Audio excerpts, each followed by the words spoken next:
There have been several instances in the Naruto story where something was set up and never paid off in the future. Let's talk about them and why they were never paid off, and if that was a good decision or not. Well, of course, setting up something that's never gonna be paid off is bad, but sometimes not going through with it works to avoid some other problem in the narrative. Let's start things off with Chapter 1, one of the basic premises of the series. Naruto's dream of becoming the Hokage was never paid off. Well, hear me out for a second. Yes, of course, Naruto became the Hokage in the Naruto Manga, but he never became the Hokage in the Naruto Anime. And I know 95% of people only watch the anime and don't read the manga, so for those people, that setup was never paid off, and it's arguably one of the most important things in the series. If you don't know, the ending of the Naruto manga is quite different from the ending of the Naruto anime. Naruto actually becomes the Hokage in the manga. Even though I don't like the way it's done, at least it is done. But in the anime, the ending is Naruto getting married to Hinata, which never happens in the manga, and Naruto never becomes the Hokage. You actually have to watch a sequel to the Naruto series, which is quite bad, in order to see Naruto becoming the Hokage, and actually, you don't even see him becoming the Hokage in Boruto. You have to watch an OVA of Naruto getting one-shotted by Himawari for him becoming the Hokage, and Konohamaru has to be the stand-in for Naruto becoming the Hokage. It's all a mess. It shouldn't have been like that. Well, let's move on to Chapter 2 of the Naruto series for another setup that was never paid off. Konohamaru, one of the worst characters in the series by a long shot. Now, when you name the second chapter of your story Enters Konohamaru, you would expect that said character would have this amazing relevance to your story, but he doesn't. Actually, Konohamaru is one of the most useless characters in the Naruto series. He has this one chapter where he gets a little bit of development, and then he doesn't do anything else in the entire series, essentially. In part 1, he barely has any scenes. Most of the Konohamaru scenes you see in part 1 in the anime are not in the manga. They are complete filler meant to just fill up time so that the anime wouldn't catch up to the manga, because they are mostly useless. Seriously, there is a very high chance that when you're watching a Konohamaru scene, even if the episode is canon, that scene is filler. The same thing is true for Naruto Shippuden. Most scenes Konohamaru is in are not canon in the anime, and the scenes he is in are all awful because Konohamaru is only used for very bad comic relief. Every time Konohamaru shows up in Naruto Shippuden, he's used as comic relief using the sexy jutsu, and that's the entire utility of the character. Then of course he has the fight against Pain, which is the only other bit of development he gets other than chapter 2 of the story, and then he vanishes from the story once more. Like seriously, you would expect that the second chapter of the series would be named after a character with relevance, like Sasuke for instance, but no, it was Konohamaru. Pretty weird. Kinda glad he didn't have a lot of importance in the story because I don't like him at all, so whatever. Another forgotten concept is that back in the Chunin exams, when the chakra points were explained with the Byakugan and all that, they talked about how the Hyugas can block the chakra networks and your chakra points within your body, but they could also use their gentle fist to boost the flow of chakra and the chakra points themselves. That idea is never brought up again. The Hyugas are only treated as these people that can block the chakra points, and let's be real, the Hyugas are kind of forgotten in Naruto Shippuden anyway, but this idea of boosting chakra flow is very strange to me because it never comes up again, and it's something interesting that they mention. You could even argue that this may have other applications other than fighting against someone. Maybe you want to boost the chakra network to enhance a powerful jutsu. It could be an interesting way to combining the gentle fist and the abilities of other characters in order to make the Hyugas even more of a support class than just a counter to ninjutsu users. But this is never brought up again. Just like the Hyugas kind of vanish in the background, so does this very much forgotten plot point. Another character that seems seemed to have been set up was Dosu. A lot of people complain how Dosu was underutilized in the series, that he should have gotten more development, and a lot of people argue that Dosu should have turned to the good side and joined the Leaf Village after the Chunin exams, having a change of heart in that arc, and that this should have been the progression of the character. I agree that Dosu looks really cool. He was definitely the best out of the sound team in the Chunin exams. He had the best design, the best powers, the coolest personality. He was also more threatening and intimidating than the others. Though I would argue that Zaku probably had a more interesting backstory, which honestly wasn't that interesting anyway, because it's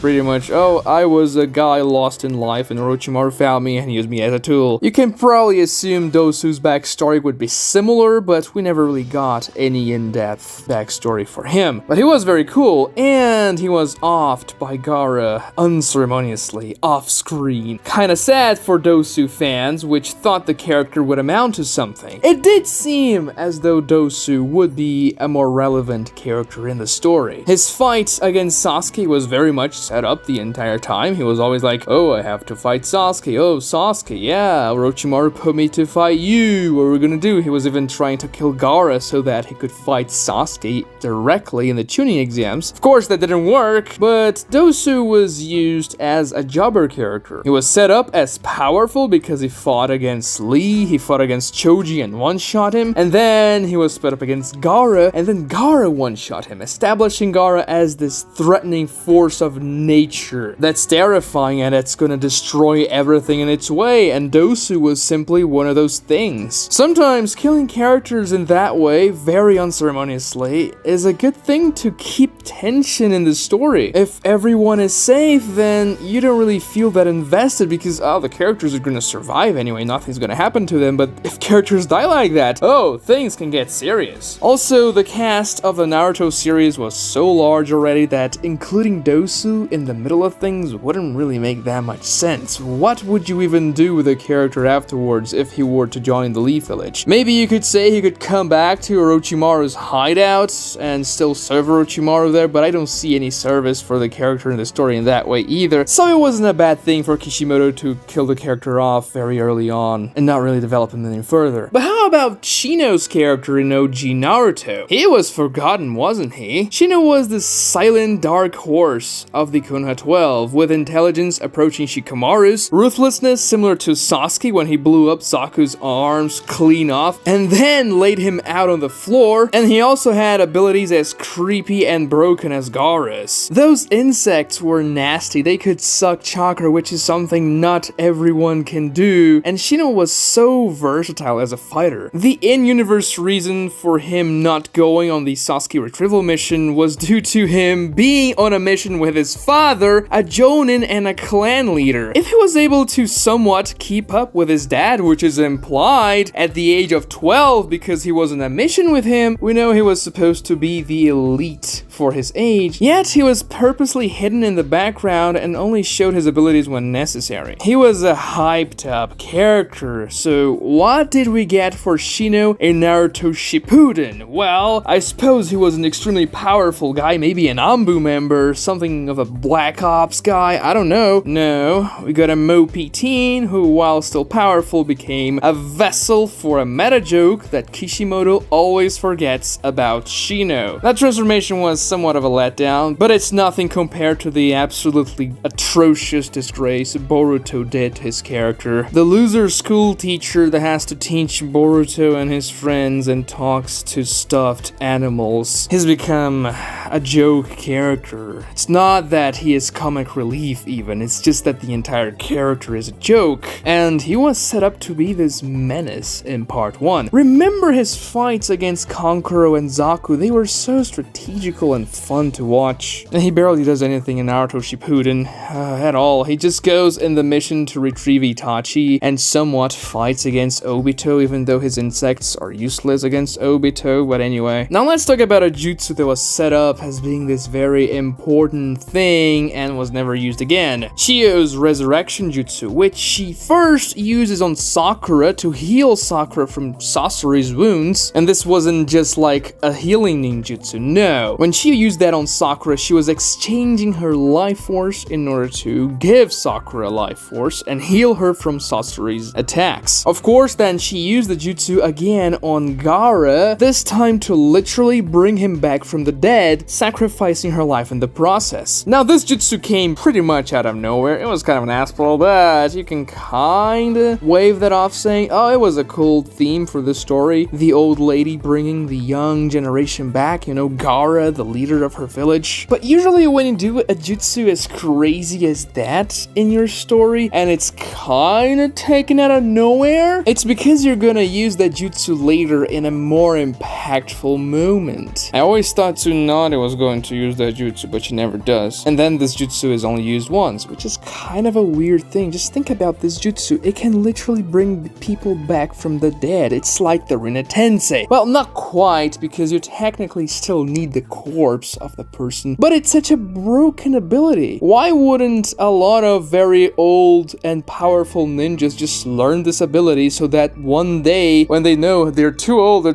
not gonna live very long anymore, they can bring somebody back from the dead? This jutsu was never really paid off. Now I'm gonna talk about a set of characters that kinda never got a lot of development. The 2nd to the 7th Jinchurikis. Of course, Gaara, Bee, and Naruto got a lot of development because they were somewhat of main characters, especially Naruto, who literally is the main character. But the Jinchuriki of the 2 tails to the Jinchuriki of the 7 tails didn't get this development. Because the Akatsuki was after the Jinchurikis, it was assumed that the Jinchurikis would eventually get some development. A lot of people complained that this never happened and wanted the Jinchurikis to get more of a spotlight. In the manga, we get brief fights with Ni Yugito, and we don't get much else. Kisame just kinda captures the 4 tails. We don't even see how the 5 tails is captured, the 7 tails, the 6 tails, and all that. The 3 tails is just hanging around there. The Jinchuriki was dead long ago, the 4th Mizukage, and we kinda see how that played out with Deidara soloing the 3 tails like it was nothing. But it was kind of understood that because the Jinchurikis played this very big role in the series that they would be developed, but no. And yes, I know some of them were developed in filler episodes like Utakata and Fu even, but we don't care about filler episodes. What matters is the manga, and they barely were in the manga. Of course, we got a couple of scenes with them when they were brought back via Edo Tensei, and that scene in the Limbo Realm when Naruto was able to talk to every single Jinchuriki and Tail Beast is a very nice scene, but that's not a lot. I mean, a couple of the Jinchurikis only said their names in that scene, and that's it. Not a lot of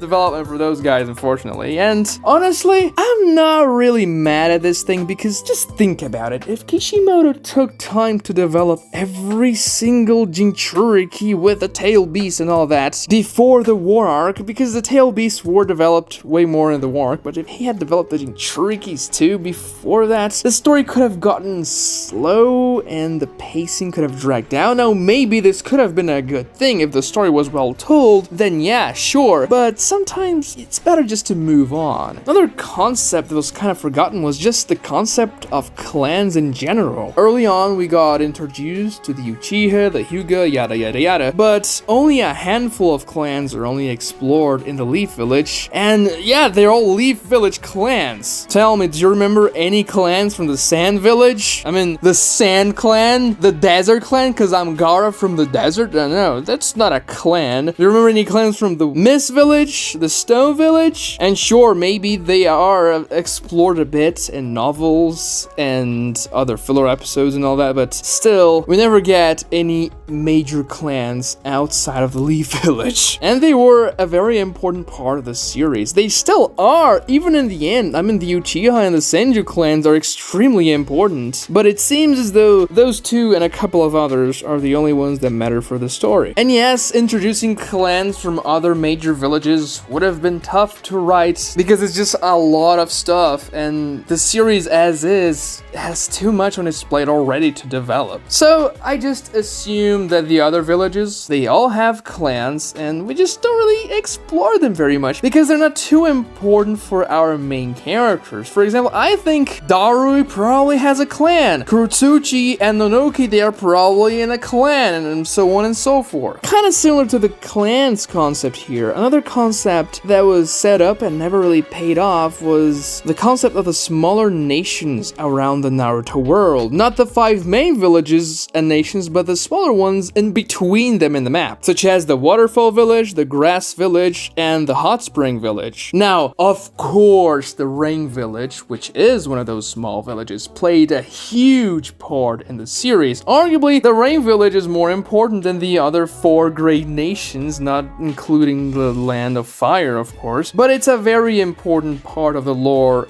of Naruto Shippuden especially. But that's just only one village, and we got introduced to several of those in the tuning exams alone. And yet they never play their part in the grand scheme of things, they're just there. Some characters are from those villages like Hidan and Kakuzu, but that's about it. I mean, think about it. The Waterfall Village got a tail beast from Hashirama, they got the 7 tails, so there had to be something important about it, right? Alas, we never really get any development for those villages except for the Rain Village. Maybe they could have joined in the war arc. Do something with them. That's kind of disappointing. And don't get me started with the Sound Village, because nobody even knows what the hell the Sound Village is about. Some people think it's just Orochimaru's labs, but he clearly has a lot of shinobis to pull from. We see in the tuning exams that there are platoons of Sound Village ninjas, so where the hell is Orochimaru coming up with those? And look at the Naruto map. There's an entire country dedicated to the Sound Village and all that. Is there a feudal lord in that country that Orochimaru serves and that Orochimaru's ninjas serve? There are so many unanswered questions about the Sound Village, man. And of course, we got one of those very annoying setups that were never paid off. Do you remember in the war arc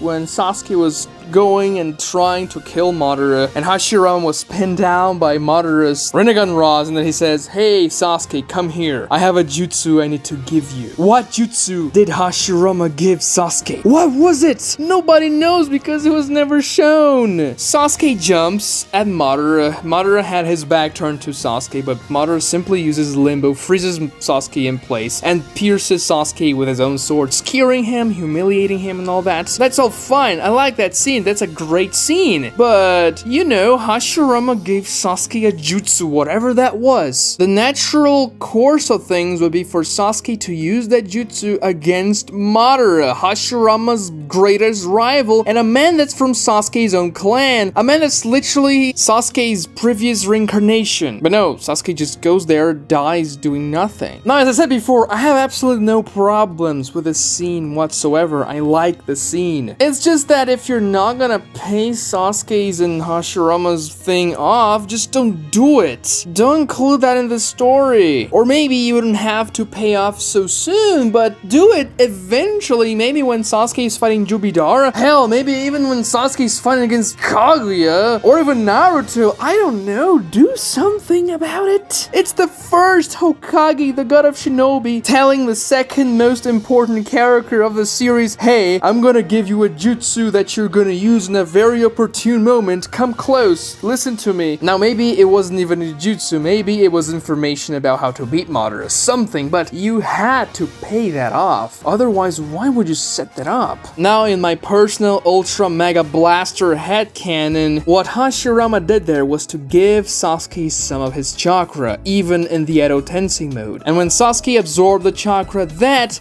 facilitated him awakening the Rinnegan. And so when the Sage of Six Paths appeared, he was able to simply implant the Rinnegan on Sasuke, otherwise he wouldn't be able to do so, and Sasuke probably wouldn't have gotten his amp, because you need Senju and Uchiha chakra combined to awaken the Rinnegan. And if Hashirama gave Sasuke his chakra, then this could have been possible. Of course, it would usually take you years, if not decades, to awaken the Rinnegan, even if you have a lot of Senju chakra, but I imagine Hashirama giving Sasuke Sasuke, his chakra wouldn't awaken it immediately, like it really didn't in the story. Sasuke still had his EMS when he went to fight Madara for the first time, but then it made things easier for Hagoromo to implant his Rinnegan onto Sasuke. And I know this theory is very flimsy, but it's literally the best thing I've ever been able to think about whenever this plot point that was never paid off comes up. Tell me in the comments down below, what do you think Hashirama gave to Sasuke in that moment? Do you have any better theories? Because I would love to hear it. Sakura and Ino's rivalry started strong in the Chunin exams, and I know a lot of people detest their fight in the preliminaries, but it's actually not that bad. It's a decent fight. I don't know why people hate it so much, probably because the anime version was so slow with the flashbacks. The anime doesn't know how to do flashbacks. It was far more palatable in the manga, and the fight itself is fine. It's between two young girls with motivations that make sense for young girls. The problem is the rivalry kinda died there. Now, sure, that fight is not a bad conclusion for the rivalry per se, because they do develop a lot, but after that, the rivalry became very, very forgotten in Naruto Shippuden especially. Sakura and Ino just make a couple of jokes during the entire series about the other, especially when Sai's around, and that's pretty much it. Nothing else about the rivalry. Now, I can see that there wasn't really space in the story to accommodate their rivalry especially, and they had an interesting conclusion-esque scene in their battle in the Chunin exams anyway, so I see why Kishimoto had to cut that down from the story, and I don't blame him. A lot of people dislike Sakura versus Ino anyway, and they wouldn't want to see more of that. Although I may disagree, and I don't think the fight's bad. Now let's move on to another setup, which was Sakumo Hatake, Kakashi's dad. Well, this character was said to be stronger than the legendary Sannin, which is a bold claim. Now granted, the power of the Sannin is very much overhyped in universe, because in the end of the series, they're kind of ants. They don't do much, especially Jiraiya, who gets fondled by 3 paths of pain almost and then dies. But of course, this was because of how the story changed over time and how Kishimoto adjusted the power in the universe for the god tier ninjas in the verse to be much stronger than he initially intended, which I personally like. It's not a bad thing, it's just bad when Kage shows up. The thing is, Sakumo was said to be stronger than the Sannin, which in the beginning of the story at least were a big deal. We also saw his tragic backstory and how that affected Kakashi his entire life, and then we got that brief scene where Kakashi meets him in limbo whenever he is killed by pain. Now that's an interesting conclusion for the character. Kakashi forgives him for what he did, and he also understands his father. I mean, not everybody can be strong all the time, and he had a moment of weakness. He had nobody to seek help from, and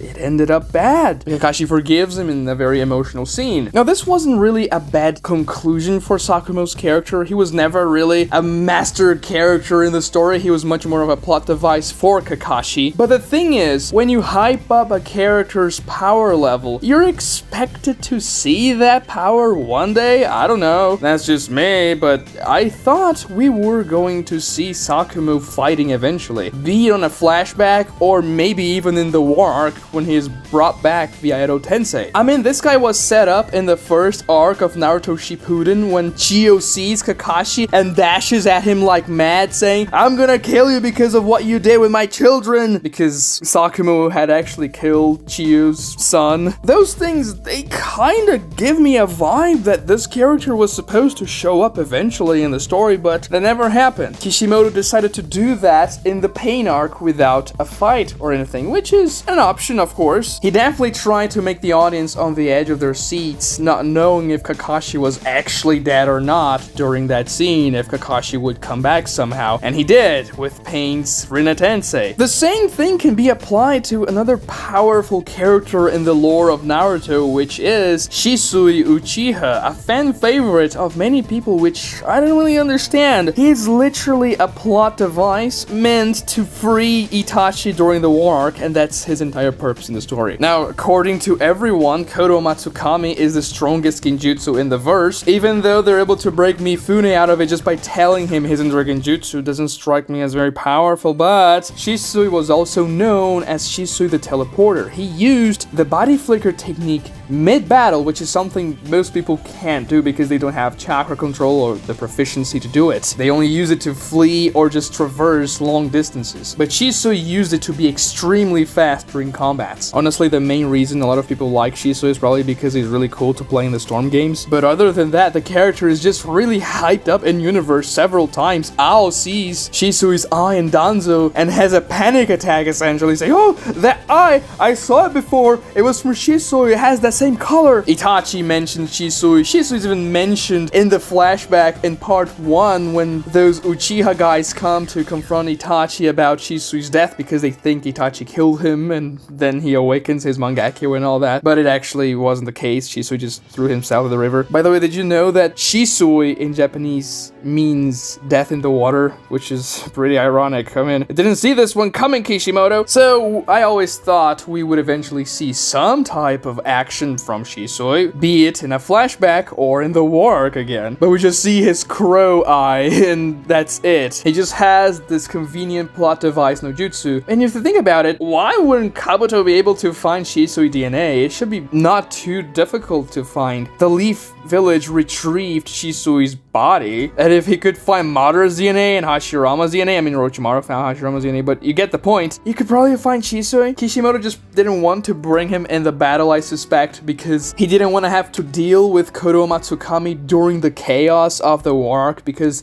it's a jutsu that can really affect things and it's difficult to just ride around. But if he didn't want to do that, he could just say that, yeah, the Edo Tensei cannot perform the jutsu because it requires too much chakra and the Edo Tenseis are nerfed. There are ways around it if he just wanted to bring Shisui back. And I think people would have liked it, to be honest, because anything that's remotely related to Itachi has the fanboys just gushing over. So I don't know why Kishimoto never did that. Still, a setup that was never paid off. We never got to see Shisui's true power. Another setup that was never really paid off was Kakashi knowing 1,000 jutsus in the story. His nickname is the Copy Ninja, the guy who copied 1,000 jutsus, and he doesn't use that many jutsus. Most of the jutsus he uses often are not even copied. Raikiri, he created it. Kamui, I mean, you could say he copied that from Obito, but it's technically his eye, so not really. The summoning jutsu, he doesn't really copy that, does he? The lightning style clone, I don't think he copied that one. The lightning style hound, he probably created that one too. That leaves us with the mud wall, which is a jutsu he uses often and he probably copied in the past. The thing is, Kakashi's copying shtick was only ever relevant in part 1 of the story against Zabuza, and then he used it once against Kisame, which was really cool too, but then it just kind of vanished. As a matter of fact, that entire facet of the Sharingan vanished after the time skip. People no longer copied abilities with the Sharingan. I mean, do you remember Sasuke copying Rock Lee's movements to get strong to fight against Gaara in the Chunin exams? Yeah, that never really happens again with Sasuke. But Kakashi's even worse because Kakashi was known for that, and he never really copies anything in Naruto Shippuden. Sure, he uses a couple of jutsus that he copied here and there after the time skip, such as the Hiding in the Mist jutsu against the Itachi body double, and he also uses the Rasengan against Naruto's wind-style Rasengan, which we can probably assume that he copied, but still, he doesn't do much. For a guy that knows 1,000 jutsus, I would expect he'd be pulling all types of weird, wacky jutsus that are very situational in the middle of fights. Kakashi is literally the type of character that's the most fun to write a fight for, because if you pull something really weird and kind of out of nowhere, you can just say, yeah, it was one of the 1,000 jutsus that he knows. Now, of course, the nickname may be exaggerated, and that seems to be very much the case. He doesn't know literally 1,000 jutsus. It's just something that says, yeah, this guy, he's gonna copy whatever you do. He's known for that. It doesn't mean he literally has 1,000 jutsus, but he should have way more than what he depicts in the show. Now, let's just give him a perfect Susanoo out of nowhere. Did you notice that before Kakashi gets his dual MS and Obito is talking to him via his limbo stuff, he says, well, you had a nickname, didn't you? Kakashi of the Sharingan. And actually, that wasn't Kakashi's nickname. His nickname was the Copy Ninja. Now sure, you can assume he had several different nicknames, but his iconic nickname was the Copy Ninja. I get the feeling Kishimoto thought, yeah, I think Copy Ninja is not really gonna suit Kakashi for this moment when he's going to spam his 2 MS's, you know? So Kakashi of the Sharingan probably fits the situation better. Still, yeah, kind of disappointing that he never gets to use a billion different jutsus during his fights. The video games do a better job with that, I think. Kakashi has a lot of jutsus in all types of Naruto video games, so it's fun to play Kakashi too. Another plot that was forgotten in the story was Yugao's revenge plot. Well, if you don't know what I'm talking about, Yugao is the girl with purple hair that was Hayate's girlfriend. Remember when Hayate died, he was pretty much one-tapped by Baki before the final round of the Chunin exams after he witnessed Gaara murdering Dosu and all that? Well, Yugao, Hayate's girlfriend, sworn that she would take revenge upon the man who killed her boyfriend. And the way the character was depicted in the Chunin exams arc, well, it was very much implied that there was going to be some sort of conclusion to her story. Sure, she didn't have a major role, not in the slightest, but something was set up in there. Something that you would expect would happen in the future. It could be minor as well, just like her appearance in the Chunin exams in the first place, but still, never happens. She never takes her revenge. She never does anything about it. There's no type of arc for that character, no conclusion. She never has a spoken line again. Of course, she does have a filler episode in the war arc depicting how things panned out, which doesn't make sense in the continuity, but anyway, Kishimoto set her up for something and just never really bothered to do anything about it. And I kind of see why. She was a really minor character. The only time I remember her appearing in the manga again was when Tsunade was pumping out her chakra to the Katsuyas around the village when Pain was attacking,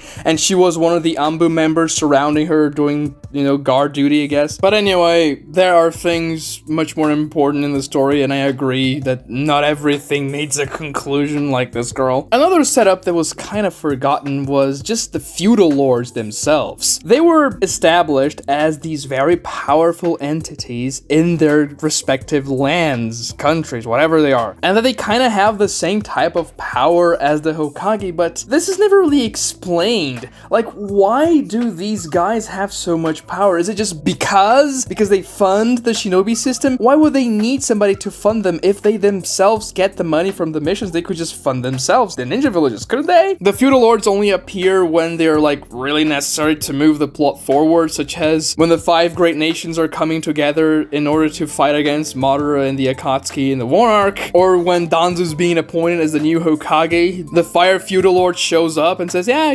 Danzo, go ahead. And then during the war arc, we get a couple of scenes of them just being complete buffoons, playing cards and not really caring about anything in the world. They are all painted as extremely incompetent in every scene they have, especially the fire feudal lord. He looks like a complete idiot. This begs the question, why would the ninja villages be so subservient to them? Now you could say it's to move the system along. The shinobi system requires the feudal lords to keep them under control so that things don't spiral out of control again like in the Warring States period. But then again, why these guys? How do they get into power? Why are some random dudes that have no powers, that have no armies, that just have, you know, mercenary arms essentially? The ninjas are kind of mercenaries if you think about it. Why are they in power? How do they get there? Now, of course, Naruto is a shonen anime. It's not gonna be heavily political, but I kind of like political stories. I wish Naruto had more politics to it. The feudal lords could have been explored in so many different ways, but they are just forgotten and used as very brief plot devices to just move the story along whenever they're needed.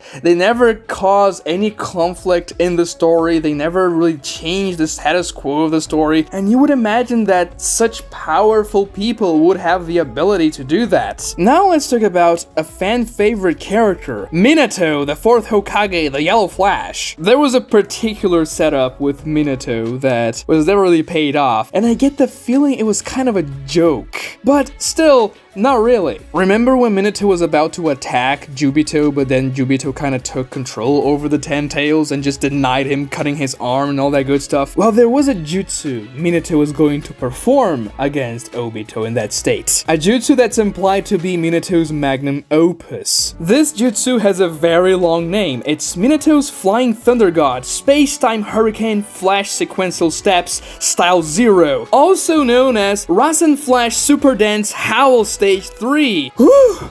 That's a mouthful, isn't it? Now, there's this joke that Minato really enjoys long names for his jutsus. Whenever Naruto and Sasuke combine the Rasen Shuriken with the Madara, he also gives that a very convoluted name, and that's the joke. But Minato actually had that jutsu. He was about to perform it. He pulled like 10 kunais. He was going to toss them all over the place, and you would assume he would teleport everywhere with his Rasengan, spamming it on the target. But Minato never gets to do that jutsu. He's always like, yeah, I'm gonna use that jutsu now. No, I can't. Oh, I'm gonna use that jutsu now. No, Obito just cut my arm off. I can't. It's kind of frustrating, and I get the feeling it's very much on purpose. Kishimoto just wants to play with us. You're not gonna see that cool jutsu Minato's about to do because something bad's gonna happen. And it's a setup that's never paid off. Minato talks about the jutsu. He says, I'm gonna use that jutsu, and he never does so. However, once again, the video games come in for the save because we get to see how this jutsu looks like in the video games. I think Sound 4 has the best animation for it, and it's described as this. Minato throws several Flying Thunder God kunais at his opponent, teleports to one of them, and kicks the opponent, sending them flying away. While they are still in the air, he creates a shadow clone which teleports repeatedly to the Flying Thunder God kunai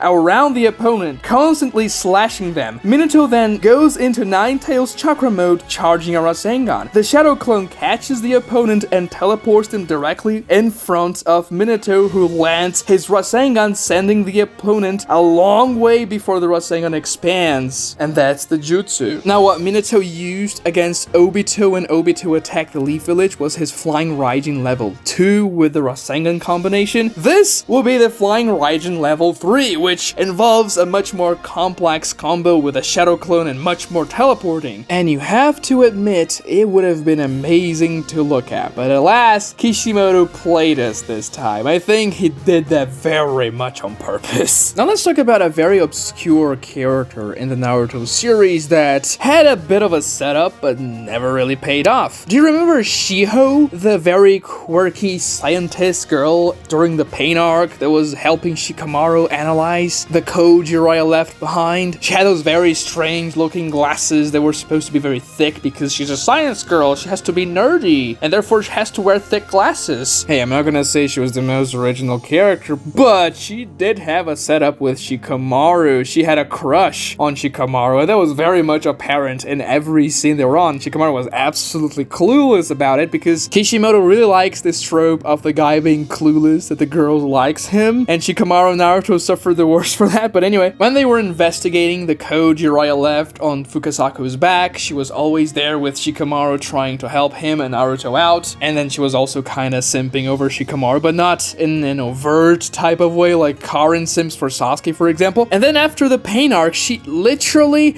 never appears again in the story. She never has a page in the manga, a single panel in the manga. She doesn't even have a filler episode, which is something because every single minor character in the story got a bad filler episode during the war arc, and she doesn't do anything. I suppose she was one of those single arc characters that had just a very small purpose in the story, and Kishimoto just thought, yeah, she's not really that interesting, and I kind of agree with him. She's too tropey, and I mean, let's be real, Shikamaru and Tamara is probably the best romance in the series. It would have never happened between the two of them. Never. Just like it will never happen between you and the girl you like, because let's be real, we are Naruto fans. We are destined to die alone. Though 4% of my audience are girls, so maybe you guys have a chance in the end of the day. Anyway, moving on to the next setup that was never paid off. Mangetsu Hozuki, aka Suigetsu Nararuto's brother. Now, being from the Hozuki clan, this guy was gonna be powerful already because they can dissolve their body into water, use the water pistol. They have pretty powerful stuff. I mean, negating physical attacks is gonna be powerful in any type of battle series. I don't care what you say. But this guy had something even more special. He was said to be this absolute prodigy in the Mist Village, and a very important thing, it was said that this guy had mastered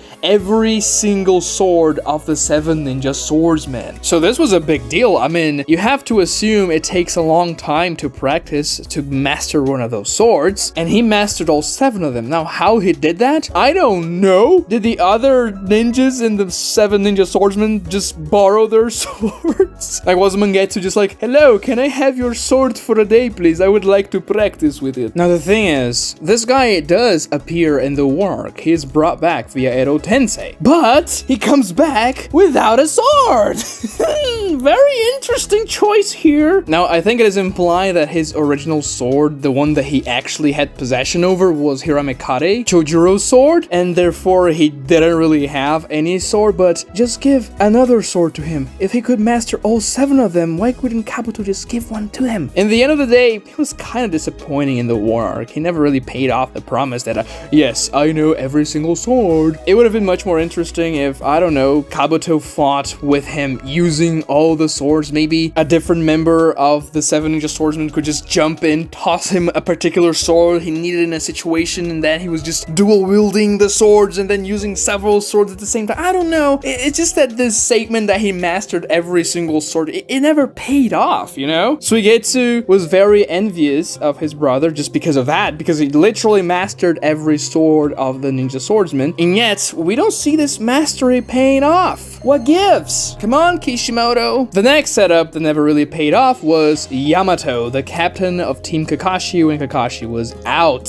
This guy had wood style. It's a very big deal for you to have wood style. He was the only guy who could ever really tame the 9 tails in the Leaf Village if Naruto went ballistic, so naturally he was important to have around. He plays an important role in the Tenchi Bridge arc, but he doesn't do that much in there anyway. His personality is really kind of bland. He helps Naruto train the Rasen Shuriken, and I mean, he tosses a couple of wood sticks on Kakuzu, and then that's it. That's what he does. He's not present for the pain invasion. He's just like racing back to the Leaf Village when his hand pager device tells him that the 9 tails is going ballistic. He builds some houses for the Leaf Village after Pain's destruction, and he disappears. Yeah, he literally disappears for the entire war arc, which is a lot of chapters. So yeah, the meme back in the Naruto community was, where's Yamato, man? Did Kishimoto forget he exists? I don't really like Yamato very much. I didn't mind that he wasn't present during the entire war arc. He was always bland to me. I never really liked his wood style. It always seemed a little underwhelming to me, so it's fine that he isn't in the war arc. I don't really like the character, but, you know, it was a setup that Kishimoto definitely didn't pay off, especially because Orochimaru returns in the war arc, and you would imagine these two characters would have a history together and they would meet each other essentially, but no, it doesn't happen. I mean, Yamato is one of those classic characters that doesn't really have an arc. He never really changes anything. It's just the same guy throughout the entire story. And if the character is charismatic and has something powerful about them that not changing is important, then it's cool. But if it's someone as boring as Yamato, then I don't care about the character. An interesting concept that was kind of dropped after the time skip was the vibrancy of the world outside of ninja affairs. Starting off in the Land of Waves arc, we learned about trade routes, about gangs controlling bits of land, and fights over influence and neutral territories around the world. It was the main focus of the story, right behind the characters themselves, and it was the reason why Tazuna needed protectors to look after him, because Gato wanted to kill him so that the bridge wasn't completed, and therefore his trade wouldn't be messed up with, because if the bridge was concluded, then it would affect his business, and Gato didn't want that to happen. It's very intricate and the type of thing that's so believable and interesting. In the Chunin exams, we see that the majority of people who who are invested in the shinobi world are not even ninjas themselves, but the people that want to hire them. And these people hold a lot of power over the shinobi system because they are the ones who provide the money to them. There are even betting schemes over the Chunin exams fights. One of those guys sends 2 ninjas to kill Gaara before he fights Sasuke so that he can win a bet. It's very interesting to think about these more minute details of a universe, but they make it so vivid. In the Search for Tsunade arc, we get completely non-shinobi towns and cities with their own economies and power structures, but this is clearly just the background. The world outside is much grandeur than we could ever think. And when you have such a rich backdrop, you're excited about the prospect of your characters exploring this vast world. But then it just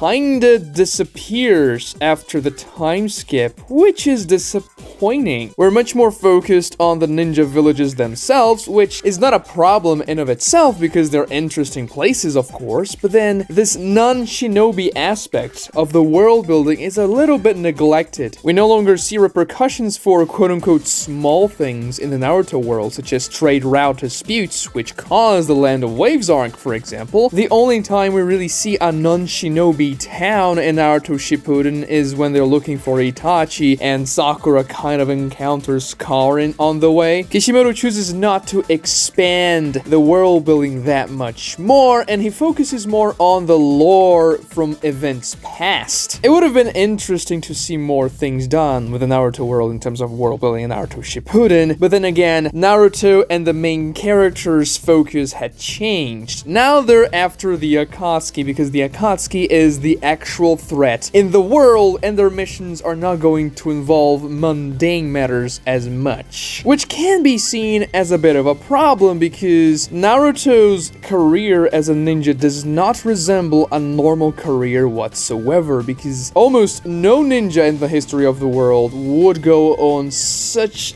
different missions all the time, going after the Akatsuki, going after Orochimaru, and not really doing, the more normal stuff. This is one of the reasons why I think there should have been an additional arc between the Land of Waves and the Chunin exams to explore more of that quote-unquote mundane shinobi world and missions. Moving on to another setup, and that will be the Naruto world map. Now, usually when you present a map with several different countries in your story, you're probably going to show every single one of those countries one way or another, be it through flashbacks, through brief scenes, or through entire arcs of focus on them. However, there are several nations in the Naruto map itself that characters never really go to, that we only see a couple of characters from, and that really don't amount to much. Say the Grass Village, the Hot Spring Village, even the Sound Village, which maybe isn't even a village at all, more like a concentration of hideouts for Orochimaru and his gang. They're never really shown, characters never really explore those places. The only one of those more, you could say, obscure places that gets focused during the Naruto story is the Rain Village, and the focus it gets is great. But then there are all these other villages that are kind of forgotten, and also other places that are not even ninja villages or ninja nations, just places like the Land of Whirlpools, the Uzumaki lands, which is never really explored during the entire series, even though the Uzumakis are literally the clan of the main character. They should have been relevant, and they never really go there. Now, maybe sometimes you just have to fill up your map with quote-unquote random countries that are never going to be explored for the sake of completion and for a more holistic world building, because it's better for you to have a map with more nations. It will resemble more real maps. I mean, if there are like 5 nations in the map, it wouldn't make that much sense to begin with, but you could have done a little bit more to at least flesh out those nations a little bit instead of just showing a couple of ninjas from those particular places. The Waterfall Village is another example. There are a couple of shinobis from there like Kakuzu and Fu, and there's also one of those movies they made that are absolute filler, but it was in the Waterfall Village. But other than that, there's much. Another aspect of the map that was kind of teased but not really explored was the fact that the map is not really complete, is it? The map that we see, that we get access to, is just a rectangle taken out of a larger world map. You see the nation's borders there, they end where the page ends, but of course that's not where the world ends, which implies there's more land and more stuff beyond the map. Now, if it wasn't shown to us, of course it means it's not relevant to the story, which makes sense, but it's a bit of a tease, isn't it?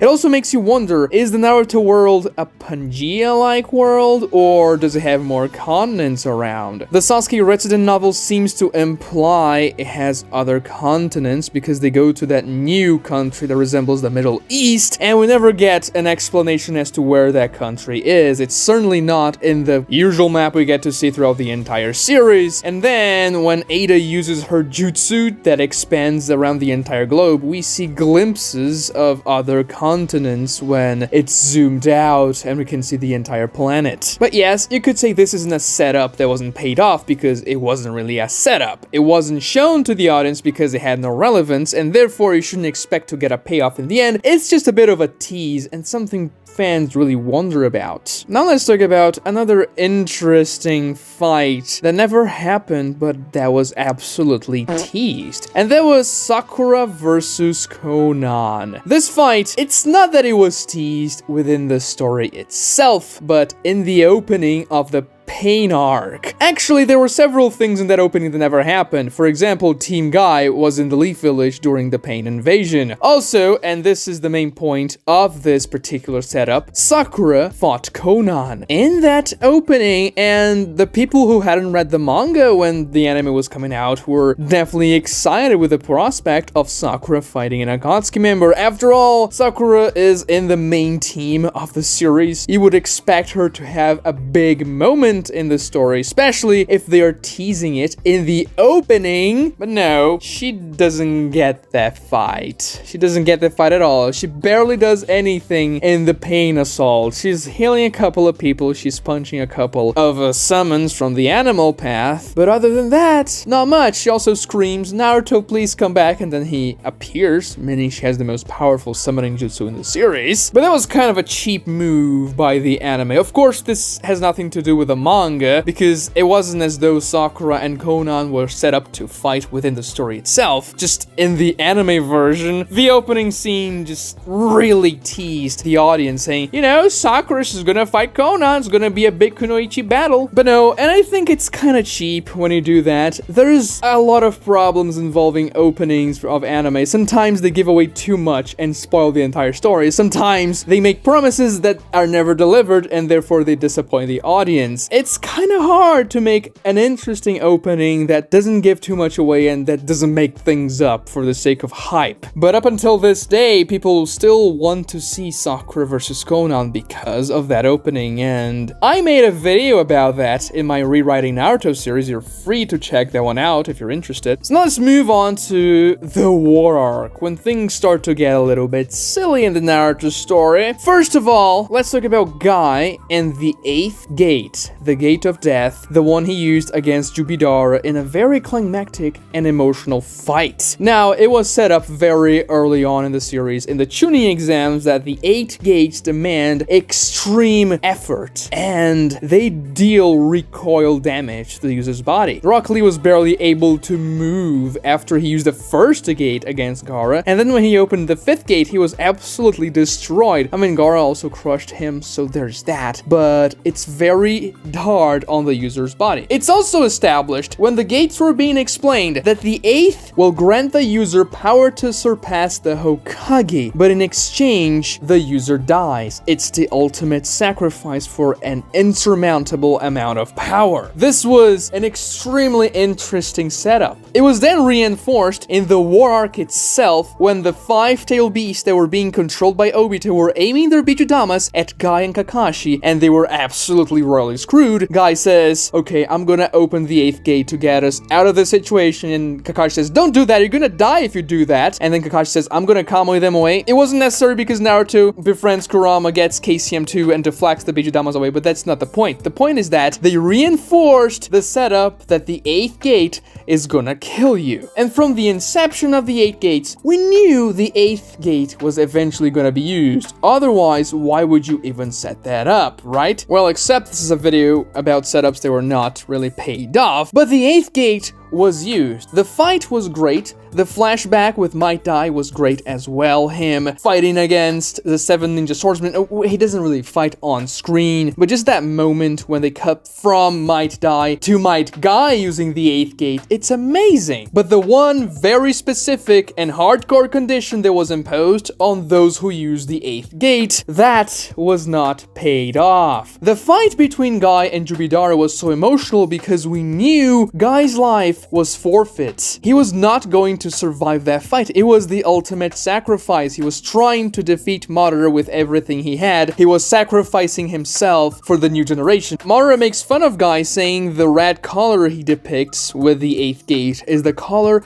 of an autumn leaf about to die. And then Guy says, yes, exactly. But this autumn leaf will provide the nutrients for new, fresh green leaves to sprout. And this is such an amazing line that encompasses the themes of this battle so well, and Might Guy as a character. But then they chicken out and they don't kill Guy. Like, why would you do that? It's the one condition of the jutsu. Kishimoto really chickened out in the situation, and he says, actually, Naruto's got a new power here that he can basically do anything with. He's going to arrive in the nick of time and save Might Guy from death. Even though it was established that the 8th gate is gonna kill the user from the second arc of the series. And the entire emotional core of the battle was founded upon the knowledge that we had that Might Guy was not going to make it after this fight. Naruto arriving and saving Guy with a very contrived jutsu he just got, and well, all of a sudden I can make people alive and hold their chakra so that they don't die from the 8th gates. It just diminishes the significance and the impact of this fight completely. If Might Guy had died in this battle, this would have been one of the best fights in the Naruto series. It still is a great fight, and maybe it still even is in the top 10 or something, depending on who you ask. Not in the anime, the animation's terrible, it's much better in the manga, but still, Naruto arriving and saving Guy makes things bad. Guy should have sacrificed himself just like the autumn leaf. Some people will claim that Naruto showing up there and saving Guy makes Naruto feel as though he is a new being now. He got new powers, he is above the rest, which is true, and him saving Guy is almost like a godlike thing, but this diminishes Guy's impact in the story and what his character was doing in that fight. Even if he couldn't defeat Madara, he was trying to delay him enough so that Naruto could be healed up, and then Naruto could try and solve the problem. But then when Naruto arrives and saves Guy from him sacrificing himself so that Naruto can arrive in the first place, it kind of diminishes the entire meaning behind everything. And what did you even do with Might Guy after that fight anyway? He served no more purpose in the story. He was just there, and then we got to see him in the last chapter in a wheelchair. Nothing. He does nothing else. Like, it's not as though making him survive this ordeal would create new possibilities in the story, like making Choji or Neji survive the Sasuke retrieval arc, even though they didn't really have much to do in Shippuden anyway, so maybe they should have died in that arc. But still, Guy does literally nothing after the Madara fight. He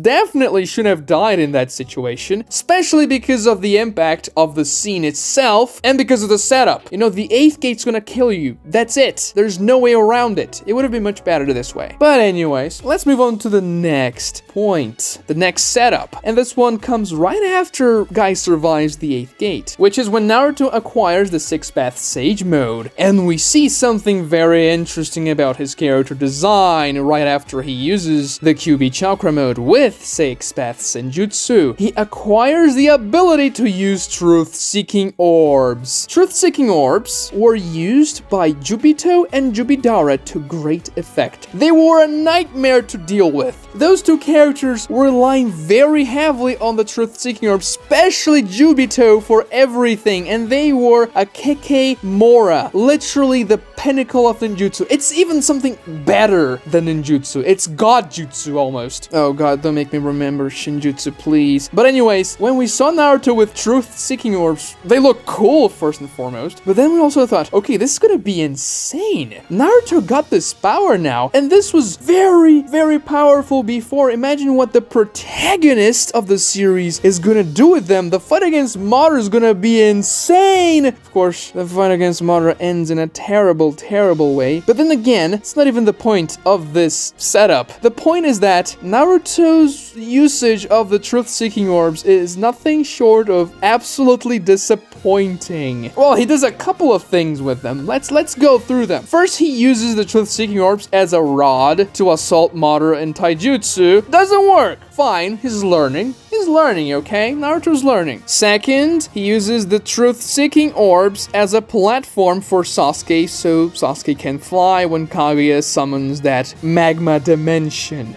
Okay, pretty useful, I suppose, but still not extremely interesting. Naruto then uses the truth-seeking orbs to fool Kaguya when he passes the truth-seeking orbs to a clone so that Kaguya thinks she got the original. Pretty clever, I have to say. You know, not the worst thing in the world. And then he wastes them. He uses them against Sasuke's Susanoo arrow in the Valley of the End. And he could have done literally anything else. He could have dodged them with speed. He could have blocked them with QB chakra, but no, he wastes the truth-seeking orbs, and those arrows weren't even laced with a Materasu or anything special. They were just normal chakra arrows. He would have probably tanked them anyway. Sasuke literally hit Naruto square on with a Chidori, and Naruto wasn't even cut by it, so I doubt the arrows would do anything. But no, let's waste my godlike power, KK Mora, on Susanoo arrows. Not even from a perfect Susanoo. It was from a small Susanoo that wasn't even armored Susanoo. Like, Naruto, come on, man. And then you're expecting, okay, but like, they're gonna come back, right? They're made out of chakra. He can probably produce them in a decent speed. But no, they're just gone. You just get the 6, and then you're done. If you waste them,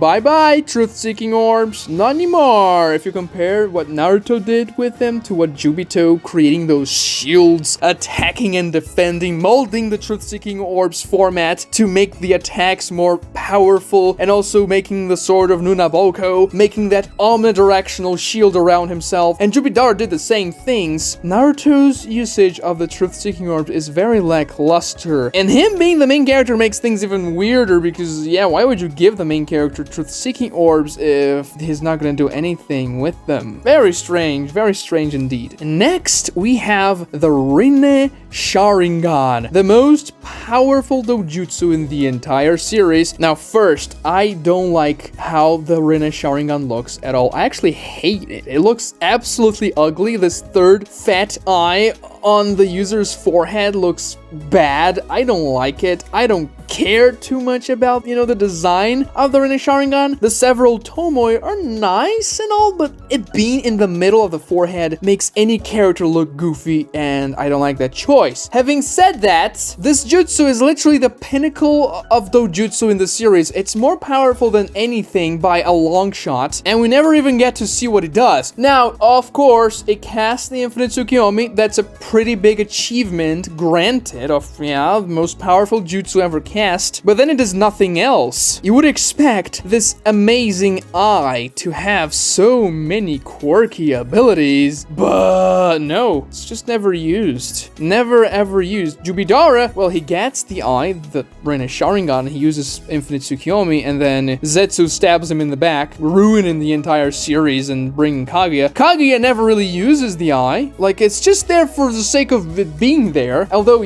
one could make the argument the jutsu she uses to pass through dimensions is used with the Rinne Sharingan, but this is never really stated. It's much more implied this is a jutsu she had beforehand, and not really a Rinne Sharingan jutsu. And even if that was the case, you don't really get any indication as to this very specific powerful eye in the middle of her forehead was being used during the fight. You see her flexing her Byakugan when she is staring down Naruto and Sasuke, saying, "Oh, your chakras, they remind me of Hamura and Hagoromo." Wow. No, she never used the Rinne Sharingan. And even if you give the dimensional drift ability to the Rinne Sharingan, it's still pretty boring ability. Changing the terrain is nice and all, and makes the fight a little bit more interesting, even though it's a pretty bad fight. But if a Mangekyo Sharingan, which is supposed to be a billion orders of magnitude weaker than the Rinne Sharingan, could do all sorts of stuff like Susanoo having original abilities, I would imagine the Rinne Sharingan would be pretty crazy. And the worst part's not even Kaguya not using it, because Kaguya is like room temperature IQ. No, the worst part of it is that Madara never really get to use it because he got stabbed in the back with the worst plot twist in anime history. Madara's original Rinnegan ability was Limbo. Imagine what type of ability he would have access to with the Rinne Sharingan, and how interesting it would be for him to develop those abilities. Then again, Kishimoto is not the type of guy that likes to write too many different abilities in a single fight. It's not very hard to see that because he just neglects Madara's MS abilities and never ever shows them at all. Also, when new Rinnegan users unlock the Rinnegan or get the Rinnegan from somebody else, they just kind of don't use the abilities Nagato was using, and a lot of people say, no, it's actually because they were not as experienced, but then they used them selectively, like Sasuke all of a sudden learns how to use the Preta Path to drain Naruto's chakra and the Biju chakra, and he was using Chibaku Tensei just fine. Like, when you acquire these types of abilities, it's very much implying that you gain an ingrained knowledge of how to use them. Maybe you're not going to be as experienced using them, maybe you're not going to know how to combo them correctly, but you would know you have the capabilities of doing so. Like Madara, he learned how to use Kamui with Kakashi's eye in 0.2 seconds right after he stole Kakashi's eye, and he used it in a way Kakashi's never used it before, like using it on himself. So it's because Kishimoto likes to keep the battles with a maximum amount of jutsus possible, so the character is not spamming everything all at once, and having a Rinne Sharingan on top of all Madara's abilities would have been probably too much. And imagine if you put on top of that the two base Mangekyo Sharingan abilities as well. It would have been crazy with the Limbo clones, with Jubidara's,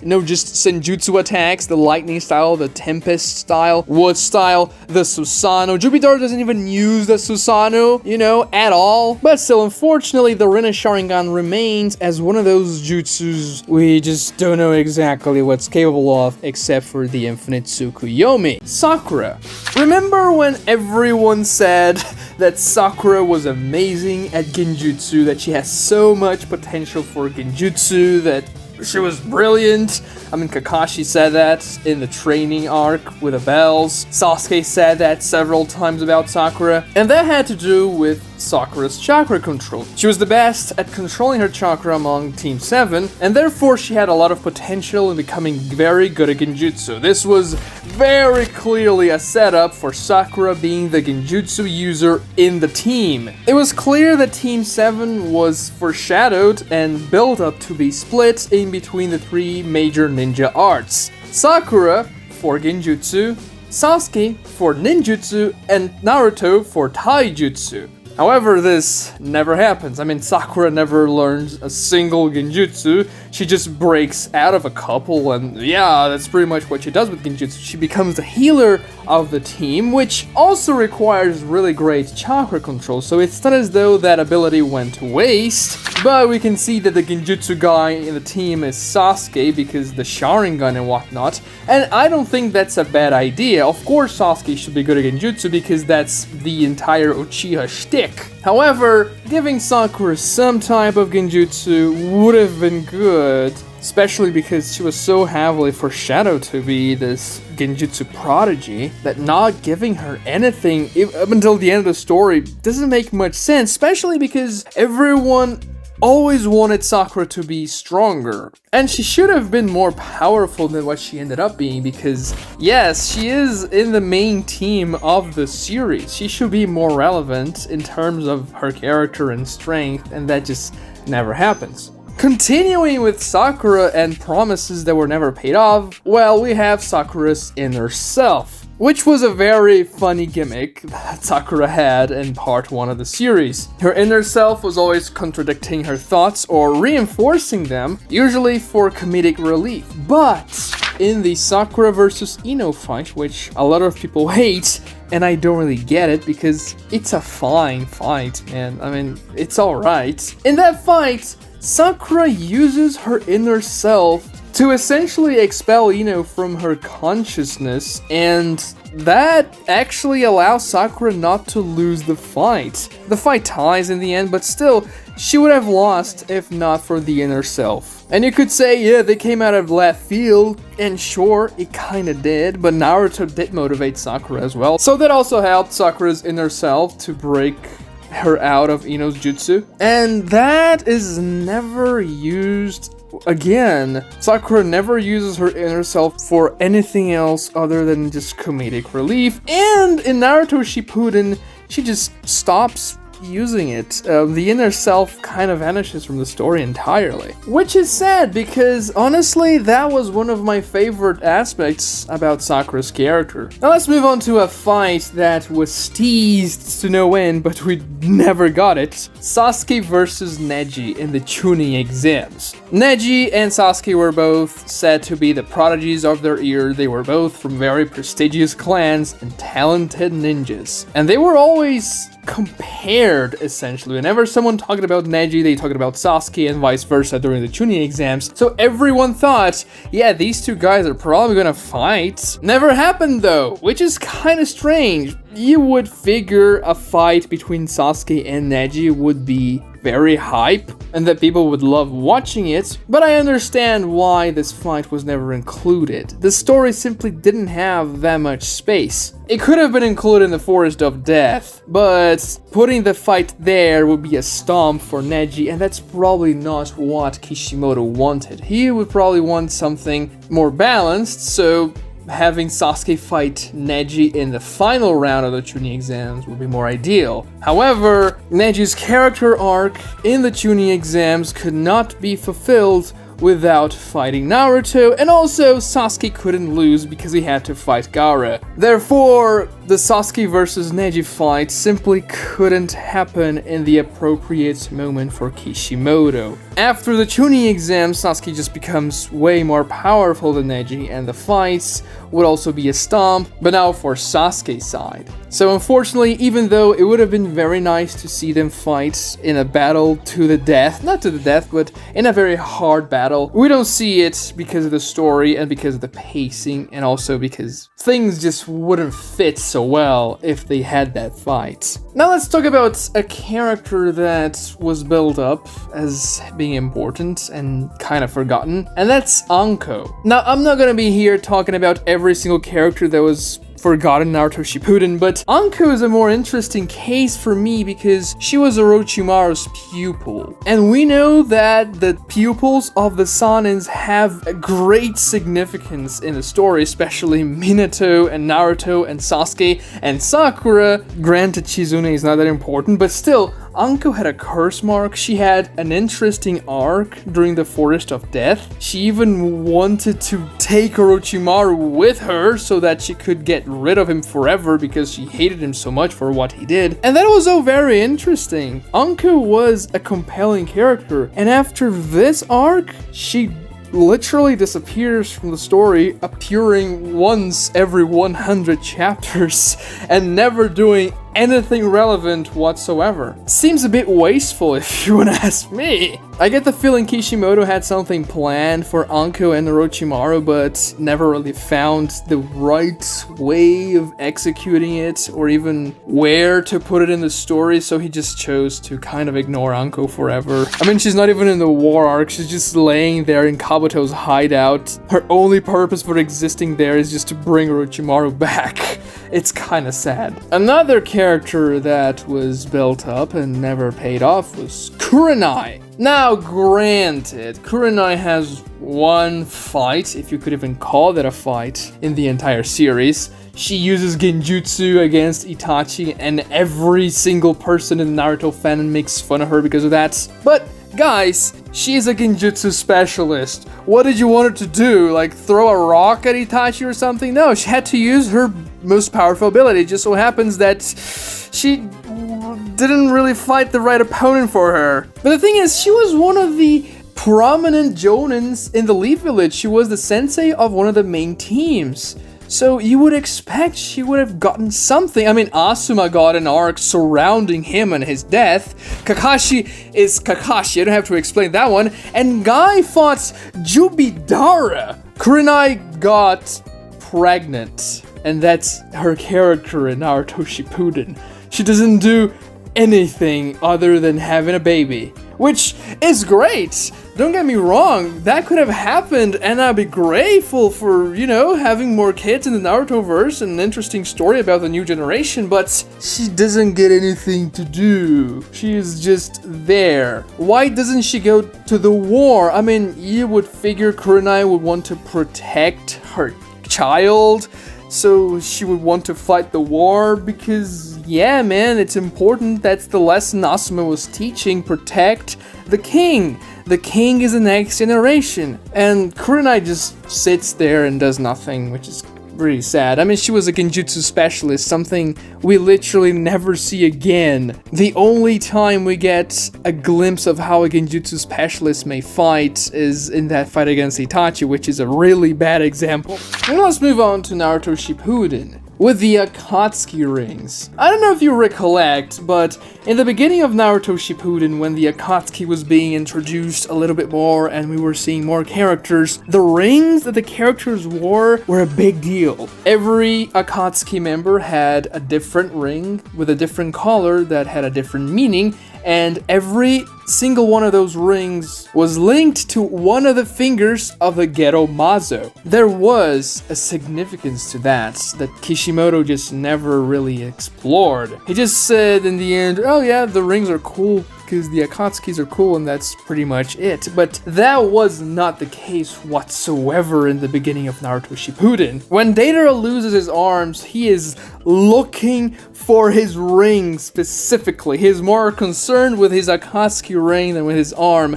And when Toby finds it, Deidara strangles him so that he can give the ring back to him and all that. I mean, it's supposed to be a funny scene, but the importance of the rings is very much stated there. The characters wouldn't be so fixated on the rings if they weren't important. Toby even says, oh, now that Deidara is dead, I can get his ring and then I can be an Akatsuki member, implying that the rings are unique for some reason and not just a piece of jewelry. If he needs to get Deidara's ring to get into the Akatsuki, that means the ring carries some type of power or symbolism, I don't know, something, but Kishimoto never develops this concept any further. After the first arc, the Kazekage rescue arc in Naruto Shippuden, these rings are just forgotten and now they're just an accessory that the Akatsuki members have. Their importance is never bring up again, and I think it's kind of a shame because there was probably something cool Kishimoto was cooking up with those. Though he may have thought that in the end of the day, the concept of the rings wasn't that important and it wouldn't be that impactful for the entire narrative, so he just dropped it and said, yeah, the rings are just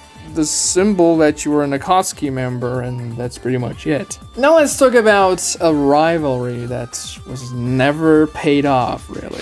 Neji versus Rock Lee. They were set up to be these rivals ever since the Chunin exams. I mean, Rock Lee's objective was to defeat Neji Hyuga to show him that hard work beats natural talent. Now, a lot of people say that this is the core theme of the Naruto series, and it is not. It is just one of the themes specially connected to Rock Lee, but hard work beating natural talent is by no means the entire theme of the series. However, the rivalry between the characters was definitely set up, and a fight between them was set up as well. I mean, it didn't have to be a fight between enemies, but seeing the two characters fighting to see who's more powerful would be very satisfying. And yet, they never did. I mean, let's be real, Neji and Rock Lee got a very poor treatment in Naruto Shippuden. Lee didn't do anything in the entire story, and Neji didn't do anything and then died to a stick.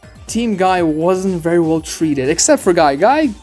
He got a pretty good treatment. but the rest, they were just thrown away. Now let's talk about another character that just vanished from the story, and that's gonna be Sai. What? What the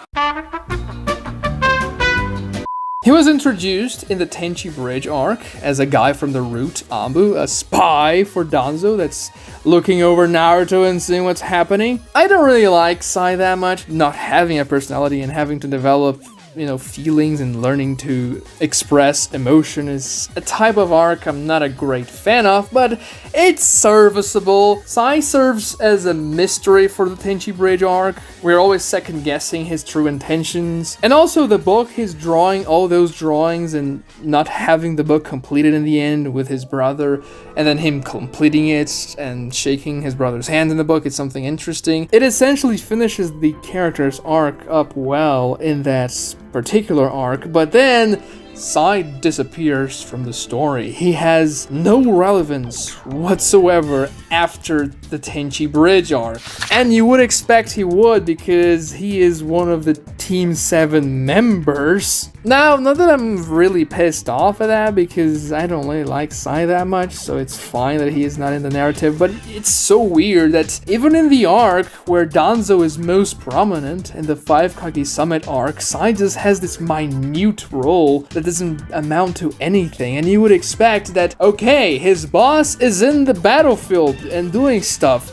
Sai should probably be there. Like, if you want to do something useful with a character, just put Sai in the bodyguard position instead of those two randos, Fu and Torune. Just have Sai be one of them. Now, yeah, I mean, Obito kills them in that arc, but you can easily write around that. I mean, give him something to do. I don't know, man. Maybe have him conflicted over Danzo's real intentions or something like that. But nothing happens, and then Danzo dies, and Sai doesn't do anything about it. I mean, he's not pissed. I get it. That's his personality. But still, you could give some type of conflict to the character. Especially when the man who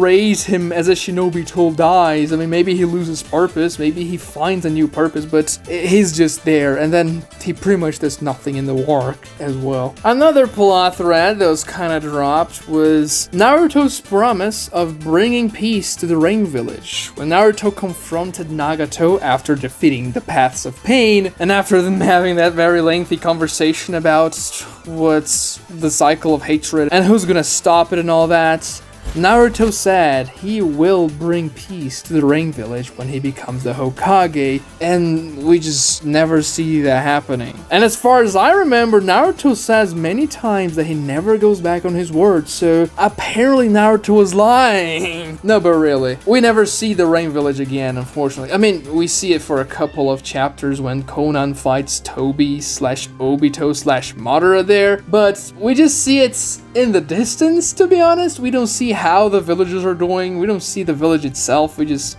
kind of see it as a backdrop. And the Rain Village is such a cool place. Now, maybe doing something new in the Rain Village, making Naruto do those improvements would be bad for the pacing of the story, but just do something. Say, yes, I'm sending aid to the Rain Village. I am doing something good for the Rain Village because I promised Nagato that, and now I am protecting them. Whatever, you can do something quick. It's just nice to know that the main character is fulfilling his very powerful promises that were hard to accomplish, but that he is actually doing them. The next setup that was never paid off relates to Madara Uchiha. Remember in the war arc when Madara was laying around, was just kind of watching Naruto and Sasuke fight Obito and all that, and every time something came up, he said, I still have my trump card. He threw that around all the time. Madara's trump card. What was Madara's trump card? Like, we never saw the trump card.